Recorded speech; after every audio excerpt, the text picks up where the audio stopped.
আকাশবাণী খবর পড়ছে নমামি বসুরুদ্র। প্রথমে বিশেষ খবর। প্রধানমন্ত্রী নরেন্দ্র মোদী ভেনেজুয়েলার অন্তর্বর্তীকালীন প্রেসিডেন্ট ডেলসি রড্রিগেজের সঙ্গে আলোচনায় দুদেশের মধ্যে সম্পর্ক দৃঢ় করতে সম্মত হয়েছেন। জাতীয় রাজধানীতে আজ দ্বিতীয় ভারত আরব লীগ বিদেশমন্ত্রী পর্যায়ের বৈঠক অনুষ্ঠিত হবে। বর্ষিয়ান বিজেপি নেতা ও কেন্দ্রীয় স্বরাষ্ট্রমন্ত্রী অমিত শাহ আজ পশ্চিমবঙ্গে একাধিক কর্মসূচিতে যোগ দেবেন।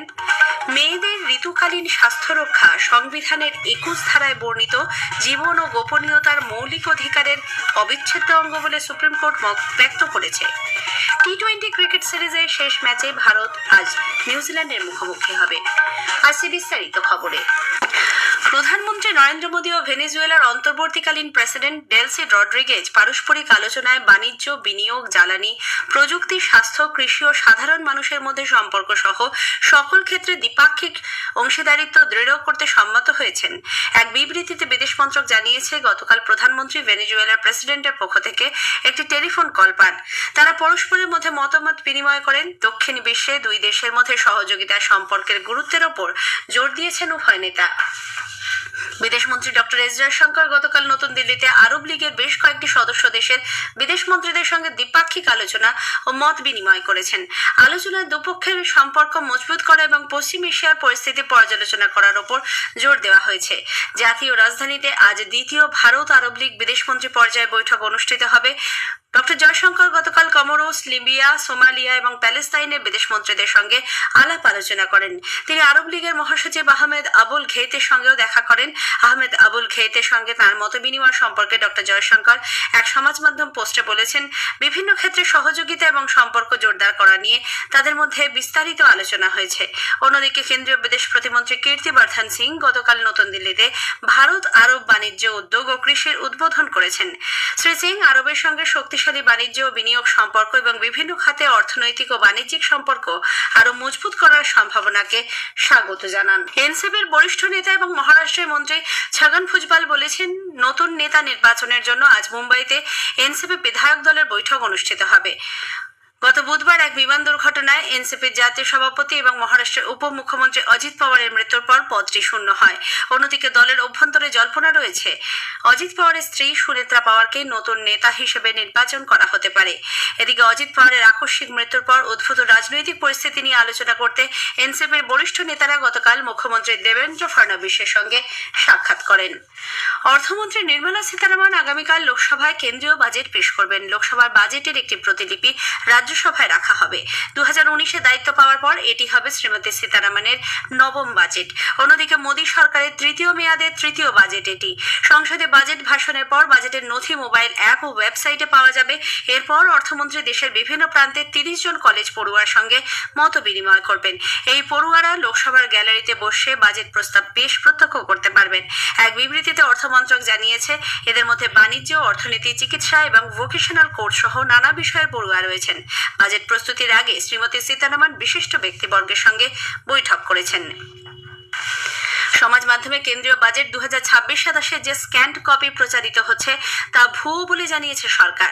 পিআইবি ফ্যাক্ট চেক জানায়, এই ছবিটি গত বছরের বাজেট থেকে ডিজিটালি এডিট করে ছড়িয়ে দেওয়া হচ্ছে। এই বিভ্রান্তিমূলক প্রচার থেকে সাধারণ মানুষকে সতর্ক থাকতে বলা হয়েছে। এর সঙ্গে সরকারি বাজেটের কোনো মিল নেই। 2026-27 অর্থবর্ষের কেন্দ্রীয় বাজেট আগামীকাল। অর্থমন্ত্রী নির্মলা সীতারামন সকাল 11টায় লোকসভায় বাজেট পেশ করবেন। এর প্রেক্ষিতে আকাশবাণী সকাল 10:10 থেকে প্রাক বাজেট আলোচনা ও অর্থমন্ত্রীর বাজেট ভাষণ সরাসরি সম্প্রচার করবে। শোনা যাবে আকাশবাণীর গীতাঞ্জলি এবং FM গোল্ড প্রচার তরঙ্গে। এর ফলে সংবাদ সম্প্রচারের সময়ের বেশ কিছু পরিবর্তন করা হচ্ছে।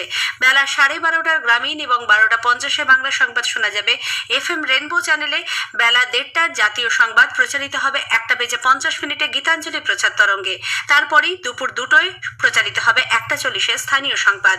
বিকেল 5:10 বাংলা সংবাদ এবং রাত্রে 8:10 খেলার খবর নির্ধারিত সময়ে শোনা যাবে, তবে তা FM রেনবো চ্যানেলে। ওই দিন সন্ধ্যে 7:50 স্থানীয় সংবাদ হবে 15 মিনিটের। বাজেট নিয়ে বিশেষ আলোচনা প্রচারিত হবে রাত 8:30 থেকে 9টা পর্যন্ত গীতাঞ্জলি এবং FM রেনবো প্রচার তরঙ্গে। FM রেনবোর সব হেডলাইন্স নির্ধারিত সূচি অনুযায়ী প্রচারিত হবে। এই খবর আপনারা শুনছেন আকাশবাণী থেকে। বর্ষিয়ান বিজেপি নেতা ও কেন্দ্রীয় স্বরাষ্ট্রমন্ত্রী অমিত শাহ আজ একাধিক কর্মসূচিতে রাজ্যে যোগ দেবেন।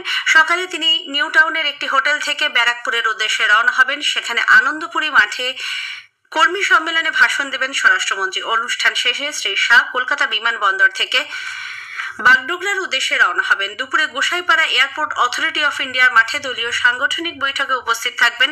বিকেলে বাগডোগরা বিমানবন্দর হয়ে দিল্লি ফিরে যাবেন তিনি। উল্লেখ্য, অসম সফর সেরে গত রাতেই শ্রী শাহ কলকাতা পৌঁছন। কেন্দ্রীয় প্রতিমন্ত্রী সুকান্ত মজুমদার, বিরোধী দলনেতা শুভেন্দু অধিকারী, দলের রাজ্য সভাপতি শ্রমিক ভট্টাচার্য, প্রাক্তন রাজ্য সভাপতি দিলীপ ঘোষ এবং রাহুল সিনহা শ্রী শাহকে বিমানবন্দরে স্বাগত জানাতে উপস্থিত ছিলেন। আদালতের নির্দেশ মেনে মুর্শিদাবাদের বেলডাঙ্গার অশান্তিকাণ্ডের তদন্তে ভার জাতীয় তদন্তকারী সংস্থা এনআইএ-কে দিল কেন্দ্র। আজই এনআইএর একটি দল বেলডাঙ্গা যাচ্ছে।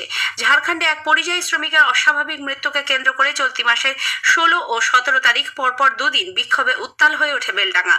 প্রথম দিন প্রায় 7 ঘন্টা জাতীয় সড়ক অবরুদ্ধ করে রাখা হয়। একই সঙ্গে অবরোধের জেরে বেলডাঙ্গা স্টেশনের দুদিকে আটকে থাকে ট্রেন চলাচল। বিক্ষোভের খবর করতে গিয়ে আহত হতে হয় কর্তব্যরত সাংবাদিকদের। মহিলা সাংবাদিকও বিক্ষোভকারীদের হাতে আক্রান্ত হন। ভাঙচুর করা হয় সরকারি সম্পত্তি। ঘটনার সঙ্গে জড়িত সন্দেহে এক এমআইএম নেতা সহ 36 জনকে পুলিশ গ্রেপ্তার করে।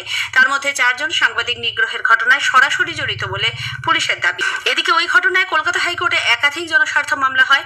20 জানুয়ারি প্রধান বিচারপতি সুজয় পাল এবং বিচারপতি পার্থসারথী সেনের ডিভিশন বেঞ্চে এনআইএ তদন্তের দাবি তোলা হয়েছিল। রাজ্যের প্রশাসনিক পদে বেশ কিছু রদবদল করা হয়েছে। রাজ্য পুলিশের নতুন মহানির্দেশক বা ডিজি হলেন পীযূষ পান্ডে। বর্তমানে রাজীব কুমারের কার্যকালের মেয়াদ আজ শেষ হচ্ছে। তার জায়গায় দায়িত্বভার নেবেন পীযূষ, তবে তিনি ভারপ্রাপ্ত ডিজি হবেন। কলকাতা পুলিশের নতুন কমিশনার হতে চলেছেন সুপ্রতিম সরকার। বর্তমান সিপি মনোজ ভার্মাকে নিরাপত্তা অধিকর্তা করা হয়েছে। একই সঙ্গে এডিজি আইন শৃঙ্খলা পদেও পরিবর্তন করা হচ্ছে। বর্তমানে ওই পদে থাকা জাভেদ শামীমকে এসটিএফ এর এডিজি করা হয়েছে। তার জায়গায় এডিজি আইন শৃঙ্খলা হচ্ছেন বিনীত গোয়েল। উল্লেখ্য, আরজি কর আন্দোলনের সময় প্রতিবাদ বিক্ষোভের চাপে কমিশনারের পদ থেকে বিনীত গোয়েলকে অপসারণ করা হয়। এবার আরো উচ্চ পদে তাকে ফিরিয়ে আনা হলো। মেয়েদের ঋতুকালীন স্বাস্থ্য রক্ষা সংবিধানের 21 ধারায় বর্ণিত জীবন ও গোপনীয়তার মৌলিক অধিকারের অবিচ্ছেদ্য অঙ্গ বলে সুপ্রিম কোর্ট মত ব্যক্ত করেছে। মহিলা ও শিশু কন্যাদের মর্যাদা ও স্বাস্থ্য সুরক্ষিত রাখতে রাজ্য ও কেন্দ্রশাসিত অঞ্চল এবং স্কুলগুলিকে গতকাল একগুচ্ছ নির্দেশিকা জারি করেছে শীর্ষ আদালত। বিচারপতি জে.বি. পারদিওয়ালা এবং বিচারপতি আর মহাদেবনের বেঞ্চ প্রতিটি স্কুলে ছাত্রীদের বায়োডিগ্রেডেবল স্যানিটারি ন্যাপকিন বিনামূল্যে দিতে হবে বলে সব রাজ্য ও কেন্দ্রশাসিত অঞ্চলকে নির্দেশ দিয়েছে। দেশের সব স্কুলের ক্ষেত্রেই এই নিয়ম পালন আবশ্যিক। যেসব স্কুল নিয়ম মানবে না তাদের অনুমোদনও প্রয়োজনে বাতিল করা হতে পারে।